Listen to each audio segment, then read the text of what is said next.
Penguin Random House Audio presents The Lymond Chronicles, Book 1, The Game of Kings, by Dorothy Dunnett. Read for you by David Monteath. Opening Gambit. Threat to a Castle. First of ye checker shall be Messian made, and sign after of ye proper moving of every man in order to his king. And as the checker showeth us his forn, richt so it may the kinrick and the crown, the world, and all that is therein supply, the checker may in figure signify. Lymond is back. It was known soon after the sea cat reached Scotland from Camp Vere, with an illicit cargo and a man she should not have carried. Lymond is in Scotland, it was said by busy men preparing for war against England, with contempt, with disgust, with a side-slipping look at one of their number. I hear the Lord Coulter's young brother is back. Only sometimes a woman's voice would say it with a different note, and then laugh a little. Lymond's own men had known he was coming. Waiting for him in Edinburgh, they wondered briefly, without concern, how he proposed to penetrate a walled city to reach them. When the sea cat came in, Mungo Tennant, citizen and smuggler of Edinburgh, knew nothing of these things or of its passenger. He made his regular private adjustment from douce gentility to illegal trading, and soon a boatload of taxless weapons, bales of velvet, and Bordeaux wine was being rowed on a warm August night over the Norloch, which guarded the north flank of Edinburgh, and toward the double cellar beneath Mungo's house. Among the reeds of the Norloch, where the snipe and the woodcock lay close, and the Bailey's swans raised their grey necks, a man quietly stripped to silk shirt and hose, and stood listening, before sliding softly into the water. Across 400 feet of black lake, frieze-like on their ridge, towered the houses of Edinburgh. Tonight the castle on its pinnacle was fully lit, laying constellations on the water.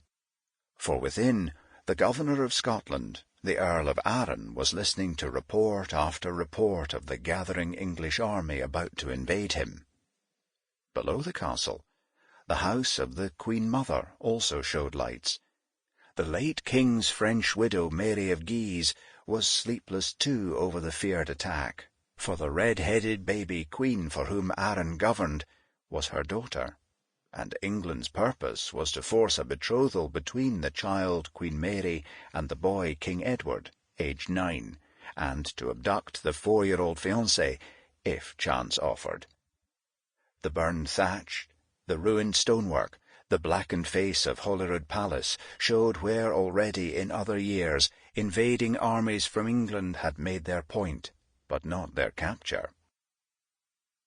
Few civic cares troubled Mungo Tennant, awaiting his cargo, except that the ceaseless renewal of war against England made a watch at the gates much too stringent, and the total defeat by England 34 years since at Flodden had caused high walls to be flung around Edinburgh, which were damnably inopportune for a smuggler.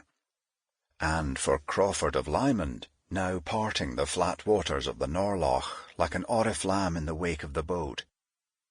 For where a smuggler's load could pierce a city's defences, so could an outlawed rebel, whose life would be forfeit if caught. Ahead, the boat scraped on mud and was lifted silently shoreward. The rowers unloaded. Burdened feet trod on grass, crossed a garden, encompassed an obstacle, and were silent within the underground shaft leading to the cellar below the cellar in Mungo's house. The swimmer, collared with duckweed, grounded, shook himself, and unseen followed gently into and out of the same house. Crawford of Lymond was in Edinburgh. Once there it was simple. In a small room in the High Street he changed fast into sober, smothering clothes, and was fed 2 months' news in voracious detail by those serving him. And so the governor's expecting the English in 3 weeks, and is fair flitting about like a hen with its throat cut. Your guy wet, said the spokesman. Aye, said Lymond, in the voice unmistakably his, which honeyed his most lethal thoughts. I am a narwhal looking for my virgin. I have sucked up the sea like Charybdis, and failing other entertainment will spew it 3 times daily for a fee. Tell me again precisely what you have just said about Mungo Tennant. They told him, and received their orders, and then he left, pausing on the threshold to pin the dark cloak about his chin. Shy, said Lymond with simplicity, as a dog-tooth violet. And he was gone. In his tall house in Gosford Close, with the boar's head in chief over the lintel, Mungo Tennant, wealthy and respectable burgher, had invited a neighbour and his friend to call. They sat on carved chairs, with their feet on a Kurdistan carpet, ate their way through capon and quails, chickens, pigeons, and strawberries, cherries, apples, and Warden pears, and noticed none of these things, nor even the hour, being at grips with a noble and irresistible argument. At 10 o'clock the rest of the household went to bed. At 10:30 Mungo's steward answered a rasp at the door, and found Hob Hewitt, the water-carrier. The steward asked Hob, in the vernacular, digressing every second or third word, what he wanted. Hob said he had been told to bring water for the sow. The steward denied it. Hob insisted. The steward described what instead he might do with the water, and Hob described in detail how he had ruined his spine raising the steward's undistinguished water from the well. Mungo, above, thumped on the floor to stop the racket, and the steward, cursing, gave in. He led the way to the apartment beneath the stairs, where lived Mungo's great sow, the badge of his house, the pet and idiotic pig's apple of his eye, and waited while Hob Hewitt filled its water trough. He then sat down suddenly under an annihilating tap on the head. Hob, who had done all he had been paid to do, disappeared. The steward slipped to the floor and stayed there. The sow approached her water dish, sniffed it with increasing favour, and inserted both her nose and her front trotters therein. Crawford of Lymond tied up the steward, left the sty, and climbed the stairs to Mungo Tennant's apartments. In the gratified presence of their host, Sir Walter Scott of Buccleuch and Tom Erskine were still hard at it. Buccleuch, beaked like a macaw, was a baroque and mighty Scots lowlander, with a tough mind, a voice like St. Columba's, and one of the biggest estates on the Scottish border.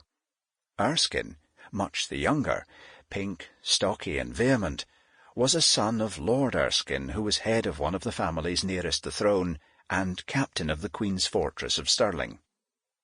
"Just wait!" Buccleuch was roaring. "Just wait, man!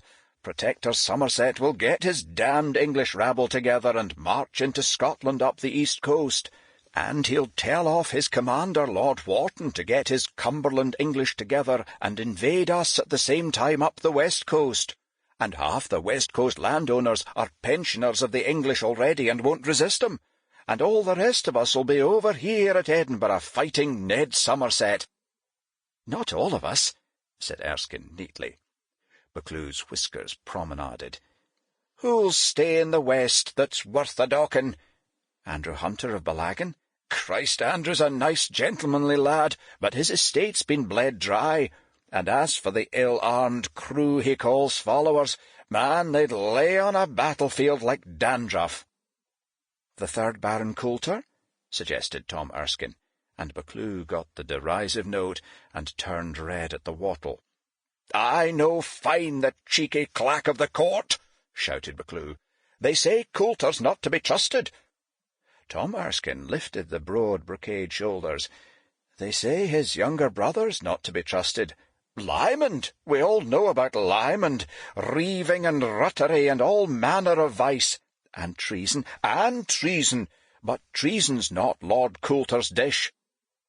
There are those that want to take time and men to hunt down Lymond and his band of murderers, and those that demand that Coulter should lead them as proof of his Sample complete. Ready to continue?